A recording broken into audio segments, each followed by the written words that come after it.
Ceci est un livre audio autogénéré par Google. Introduction. Il ne peut y avoir de plus vive révélation de l'âme d'une société que la manière dont elle traite ses enfants. Nelson Mandela. Selon toutes les traditions humaines, l'enfant est un être cher et précieux. Dans la tradition bantoue, il représente même une richesse, Butbana, Buta Mbongo, dit-on dans le Bas-Congo, en RD Congo. C'est un investissement humain qui garantit la postérité, un Sivulukidi dans le Kasaï et une manifestation du retour des ancêtres parmi les humains dans toutes les traditions africaines. Partant, même le nom ne lui est pas attribué au hasard. Dès sa naissance, il est inscrit sur le registre de la famille par le chef de clan qui va veiller sur sa préparation à la vie d'adulte. Le passage de l'enfance à l'âge adulte dépend plus des capacités acquises que du nombre d'années vécues. Le jeune homme est considéré comme adulte et peut se marier s'il est capable de défricher un champ et de construire une case. Pour la fille, il faut qu'elle soit en mesure de concevoir, de tenir un ménage et de s'occuper de son champ. Dès lors, la problématique de la protection de l'enfant revêt toute sa pertinence et sa légitimité. Pour en saisir les enjeux, il est essentiel de considérer le régime de protection des civils en général et de protection spéciale de l'enfant dans notre société contemporaine en particulier. De façon générale, dans chaque pays, il existe des instruments juridiques qui garantissent les libertés et les droits de chaque citoyen. Au niveau de la communauté internationale, la protection de la personne humaine dans chaque État est réglementée à travers un important arsenal juridique de l'Organisation des Nations Unies, édicté par le biais de ses organes, l'Assemblée générale et le Conseil de sécurité, rappelant l'importance que requiert la réalisation des buts et des principes énoncés dans sa charte pour la promotion et la protection de tous les droits de l'homme et de toutes les libertés fondamentales pour tous dans tous les pays du monde. C'est dans ce contexte qu'il faut également noter l'importance de la Déclaration universelle des droits de l'homme et des pactes internationaux relatifs aux mêmes droits, en tant qu'éléments fondamentaux des efforts de la communauté internationale et de toutes les nations visant à promouvoir le respect universel des droits de l'homme et des libertés fondamentales. C'est ici qu'il faut aussi souligner toute l'importance à attacher aux autres instruments y relatifs, tels qu'adoptés par les organismes des Nations Unies et par leurs composantes régionales. En vue de quoi, les dispositions de l'article 29 de la Déclaration universelle des droits de l'homme recommandent à chaque individu, tout être humain, de n'accomplir des devoirs qu'envers la communauté dans laquelle seul le libre et le plein développement de sa personnalité est possible.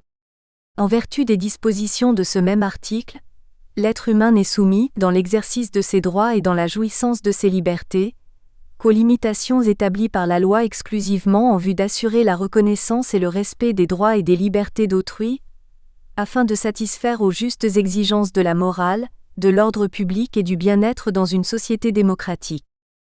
Au-delà de cette réglementation générale de protection de la personne, il existe des instruments spécifiques propres à la protection de l'enfant, parmi lesquels nous citons la Convention relative aux droits de l'enfant, la Déclaration des droits de l'enfant adoptée par l'Assemblée générale du 20 novembre 1959, la Déclaration sur les principes sociaux et juridiques applicables à la protection et au bien-être des enfants, les règles de Beijing, la Déclaration sur la protection des femmes et des enfants en période d'urgence et de conflit armé, l'appel d'Abidjan consacré à la consultation régionale pour une vision de l'enfant en Afrique de l'Ouest et du Centre au XXIe siècle.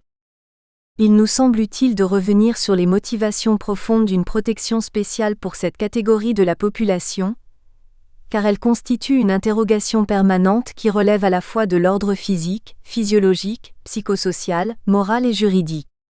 Pour mieux en cerner les contours, il nous paraît essentiel de dire un mot sur l'enfance elle-même et ses caractéristiques, quand bien même il ne soit pas aisé de s'y hasarder dans la mesure où le concept n'a pas une valeur universelle et que chaque culture ou chaque civilisation a sa conception de l'enfant, diversité d'acceptions que la communauté internationale consacre et reconnaît en tant que telle.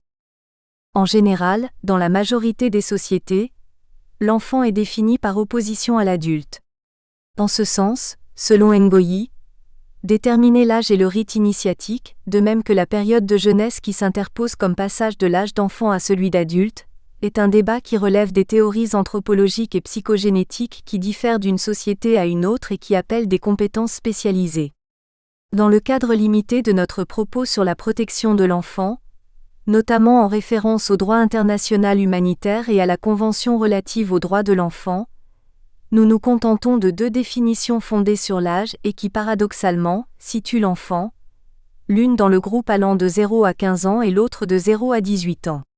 Parmi les caractéristiques essentielles de cet âge, il faut essentiellement noter le caractère évolutif de développement physique, intellectuel, social, moral, etc., de l'enfant marqué par des crises et des paliers faisant de ce dernier l'être le plus vulnérable et le plus désarmé des populations.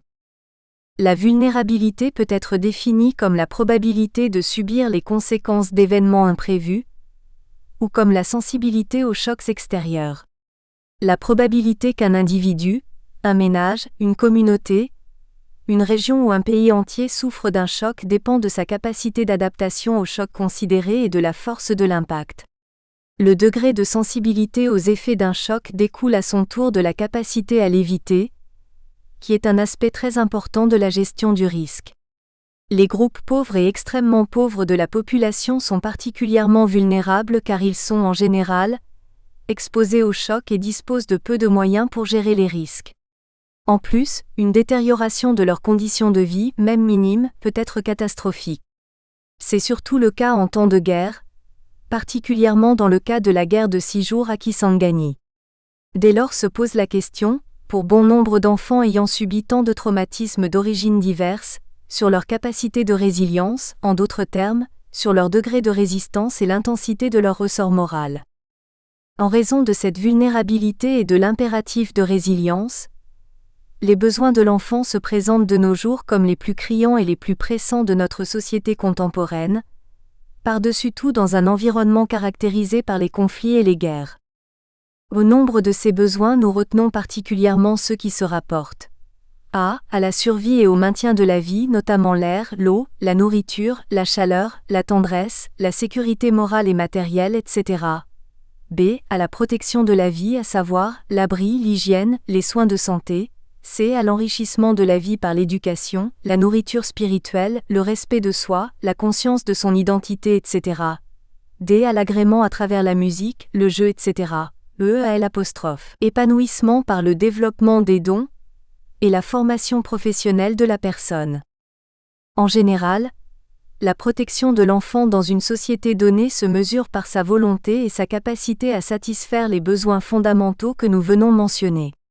C'est à cette fin qu'au-delà de la Charte des Nations Unies, que la communauté internationale et ses composantes régionales, africaines et nationales se sont dotées d'instruments juridiques spéciaux réglementant notre pouvoir de volonté et d'action, pour une protection responsable des besoins fondamentaux et des droits de l'enfant. En République démocratique du Congo, il faut relever qu'à la veille de la guerre dite de libération de l'Alliance des forces démocratiques pour la libération du Congo, un rapport de l'Organisation des Nations Unies sur le progrès des nations de 1995 signalait un retard de plus de 2 ans concernant l'engagement du gouvernement à présenter un rapport sur les mesures retenues dans la Convention, ce qui est symptomatique d'un certain manque de volonté de satisfaire aux besoins sus-évoqués.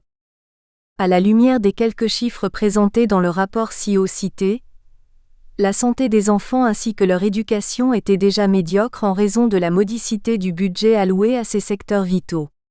En effet, l'État-nation semblait être à genoux et de ce fait pouvait, en pareille circonstance, se servir de ce prétexte pour dissimuler son incapacité à subvenir aux besoins et aux droits fondamentaux des enfants.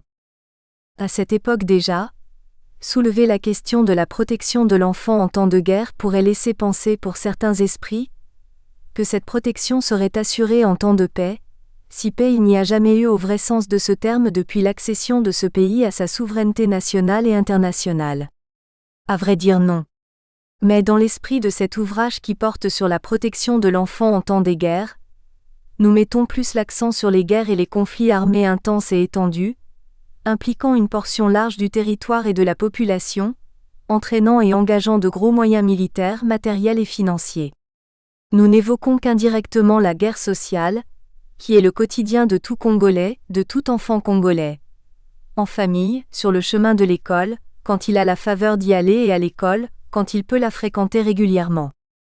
La protection peut se jouer en amont par l'anticipation et la prévention, au quotidien par une bonne gestion des risques potentiels des conflits et des guerres ou enfin, à défaut d'anticipation et de bonne gestion des risques, par l'accompagnement des individus inadaptés et victimes des affres de guerre. D'emblée, il faut bien le souligner, il y a lieu de noter l'absence d'une politique d'anticipation, particulièrement dans le secteur du social en RD Congo. Effectivement, pour tout observateur avisé, la rez-de-chaussée est demeurée pendant longtemps un pays à haut risque politique et du fait même un pays exposé au risque de guerre. Les turbulences des premières années de l'indépendance et ses multiples rébellions, les mesures économiques intempestives et la pensée unique du temps de Mobutu, les conciliabules politiques interminables et les transitions sans issue, etc., ne pouvaient pas rassurer les esprits épris de paix, surtout quand s'y ajoute l'ingrédient et pas le moindre des apostrophes. Une classe politique inféodée et infiltrée, exposée à se livrer au jeu de résonance et de complicité d'une diplomatie régionale et internationale d'exploitation anarchique, illégale et illégitime des ressources de la RD Congo. C'est donc dans ce contexte d'un État n'ayant pas encore pansé les plaies de la guerre sociale héritée des 32 ans de dictature moboutiste, que la plupart des enfants congolais en général, ceux de Kisangani en particulier, se sont retrouvés plongés avec leurs parents dans un conflit armé. Consécutivement à ce conflit, les facteurs de risque ont été accentués. La pauvreté, les ruptures familiales, les difficultés d'accès à l'instruction, les tensions familiales, le faible accès aux soins de santé, la manipulation spirituelle par les sectes. Puis encore, ces risques sont devenus réalité. Malnutrition, abandon scolaire, travaux abusifs, toxicomanie, viol et abus sexuels, violence urbaine. À l'occasion de la guerre de 6 jours, les enfants de Kisangani ont erré ici et là, 6 jours durant et sous les coups de canon, sans abri ni nourriture et pour nombreux d'entre eux, loin de leurs familles et de leurs écoles. En cela, cette guerre est insolite et historique à notre mémoire collective locale, nationale et internationale. À cette mémoire collective, nous nous obligeons de livrer cette contribution sur notre vécu et sur ce que nous tirons comme leçon de cette guerre dans une guerre. Que faut-il alors retenir d'un demi-siècle de volonté et d'action, d'humanité et de solidarité internationale sous l'égide de l'Organisation des Nations Unies, particulièrement par sa présence, sa permanence au chevet de la RD Congo depuis son indépendance avec les opérations des Nations Unies au Congo, ONUC, jusqu'à nos jours avec la mission des Nations Unies pour la stabilisation en République démocratique Congo, MONUSCO, en passant par la mission des Nations Unies au Congo, MONUC? Quel héritage et quel témoignage de cette solidarité internationale nous allons léguer aux générations futures, à nos enfants et à leurs enfants, en termes de savoir, de savoir-faire et de savoir-être, au-delà des apparences que l'on considère aujourd'hui comme l'arbre qui cache la forêt dans le cas de ce qui se passe dans ce pays?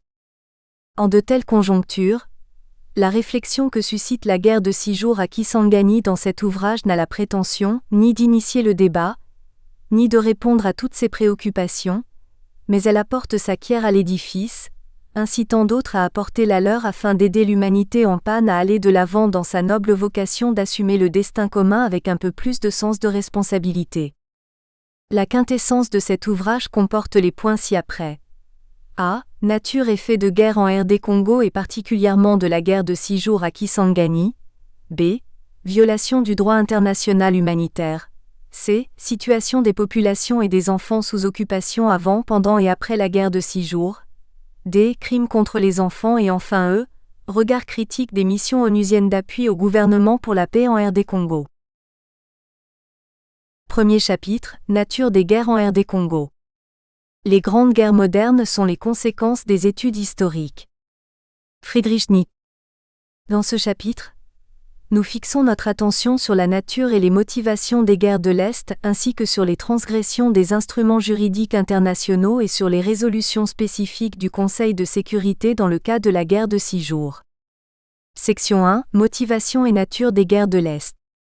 1.1.1. Motivation. Certes, notre intérêt porte essentiellement sur la guerre de 6 jours à Kisangani, et sur son incidence fatale et tragique sur la vie des civils en général et sur la protection de l'enfant en particulier. Néanmoins, cette guerre ne se comprend mieux que dans le contexte des invasions successives du territoire national qui vont de la période coloniale jusqu'à la plus récente, résultant de l'afflux massif des réfugiés rwandais en 1994.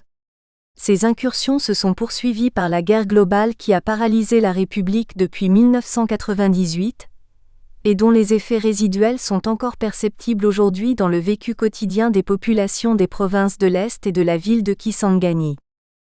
Alors qu'elle n'était pas particulièrement visée par les mobiles grotesques apparents des vagues précédentes d'invasion et de guerre, cette ville est devenue, chemin faisant, une cible et une plaque tournante pour l'envahisseur dont l'ambition était de conquérir tout le territoire de la République, au départ avec comme prétexte l'appui à l'avènement de l'Alliance des forces démocratiques pour la libération du Congo. Il est donc important d'évoquer d'abord cette guerre d'occupation du territoire déclenchée le 2 août 1998, et dont les premiers signes de paix ont été perçus avec la signature de l'accord de Lusaka en 2001. En ce qui concerne la ville de Kisangani, la guerre de 6 jours ne se comprend mieux que si on l'insère dans la chronologie des guerres de 3 jours et de 1 jour qui l'avaient précédée. De là, on peut prendre la mesure de la vulnérabilité de l'agglomération urbaine de Kisangani à cette période, des préjudices de cette guerre et de la nécessité où se trouvaient les populations d'être protégées et sécurisées.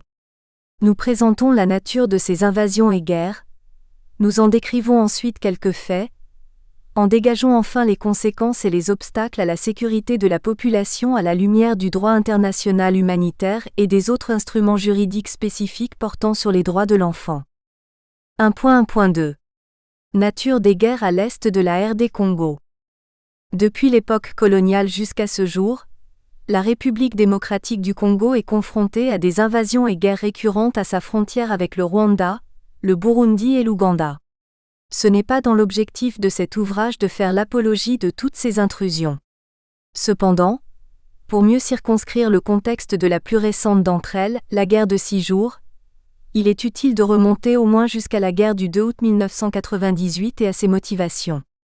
En vue de cela, nous retiendrons qu'à cette date, les populations de la rez-de-chaussée, particulièrement celles des provinces de sa frontière Est, se sont réveillées sous les coups des canons rappelant à la mémoire une présence ennemie, un état de guerre et une nouvelle occupation du territoire national avec leur chaîne d'atrocités et de violations des droits de l'homme et de l'enfant. En réaction à cette nouvelle aventure militaire étrangère, les populations congolaises, bon nombre d'hommes de bonne volonté et de défenseurs des droits de l'homme, se sont posées de pertinentes interrogations sur les motivations de ces regains de violence et de crimes dont l'un des épisodes les plus tragiques a été la guerre de 6 jours à Kisangani. Pour revenir à la guerre du 2 août 1998, il convient de relever que 2 thèses opposées avaient défrayé la chronique tant dans l'opinion nationale qu'internationale. Un conflit armé interne ou une rébellion pour les uns et une guerre d'agression pour les autres. 1.1.2.1. Un conflit armé interne ? Âprement soutenu par les gouvernements de l'Ouganda, du Rwanda, des États-Unis d'Amérique et de l'Angleterre, cette thèse, impliquant même l'ONU et l'UA par procuration, s'est avérée finalement erronée, honteuse, mensongère, ridicule, en somme moralement insoutenable et criminelle pour la communauté internationale. Criminelle oui, car cette thèse ne pouvait être qualifiée autrement dans la mesure où le conflit armé qu'elle a contribué à alimenter a fait, selon certaines sources, 5 millions des victimes dans la partie est du pays. Le droit de poursuite des rebelles de l'armée de résistance du Seigneur pour l'Ouganda, et des ex-forces de l'armée du Rwanda et des miliciens Interahamwe pour le Rwanda, auxquels s'ajoute la question Banyamulenge, la marginalisation des réfractaires et des déçus du régime Mobutu ou le démantèlement des camps des réfugiés Hutus, etc., ne constituaient que des alibis parfaits pour le déclenchement officiel des hostilités.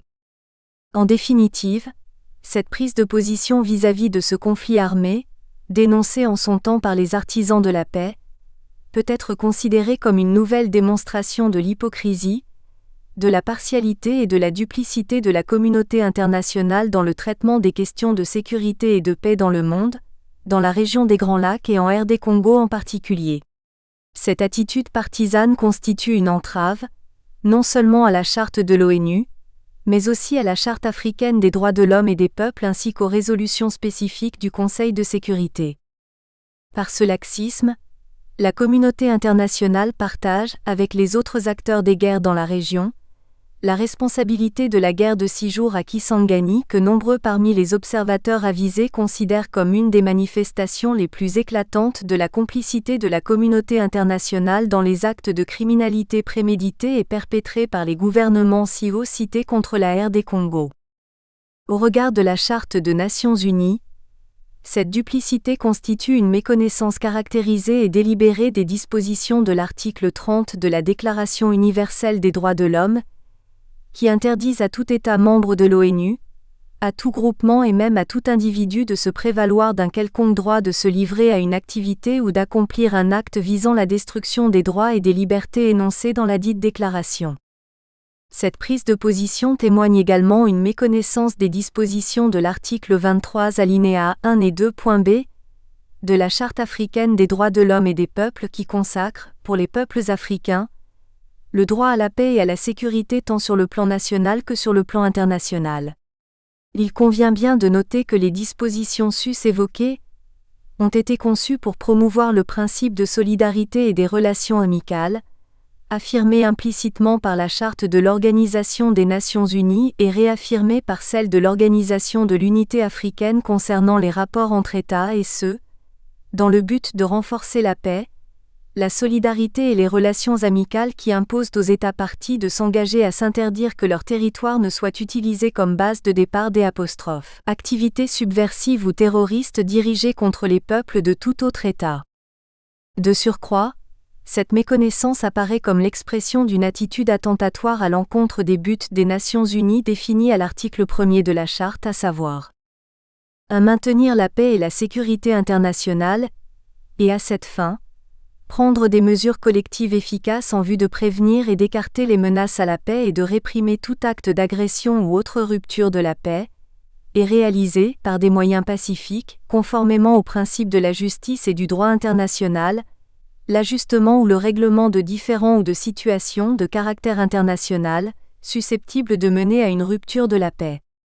2. Développer entre les nations des relations amicales fondées sur le respect du principe de l'égalité de droits des peuples, et de leur droit à disposer d'eux-mêmes, et prendre toute autre mesure propre à consolider la paix dans le monde.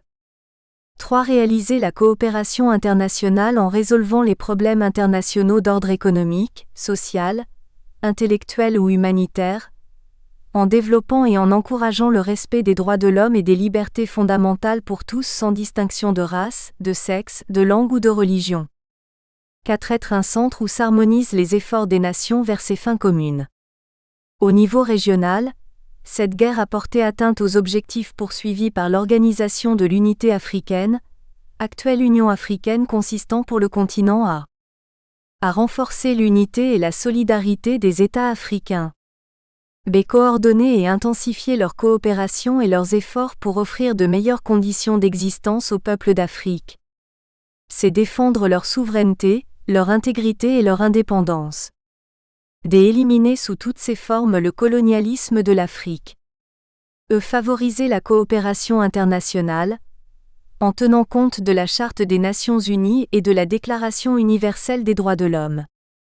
Alors que quelques mois avant le conflit armé déclenché à Goma le 2 août 1998, le Conseil de sécurité par ses résolutions, SRES 1234, SRES 1358, SRES 1273, SRES 1279, avait déjà reconnu la présence sur le territoire congolais des troupes étrangères non invitées. Aucune mesure coercitive d'envergure n'a cependant été prise contre le Rwanda et Ouganda pour préserver la paix et la sécurité aux populations de la RD Congo. Contre toute attente, et pour des raisons qui lui sont propres, le Conseil de sécurité hésite et se réserve de qualifier et d'appeler ces troupes par leur état de force d'agression, s'obstinant de façon ambiguë à considérer ce conflit comme un conflit armé interne.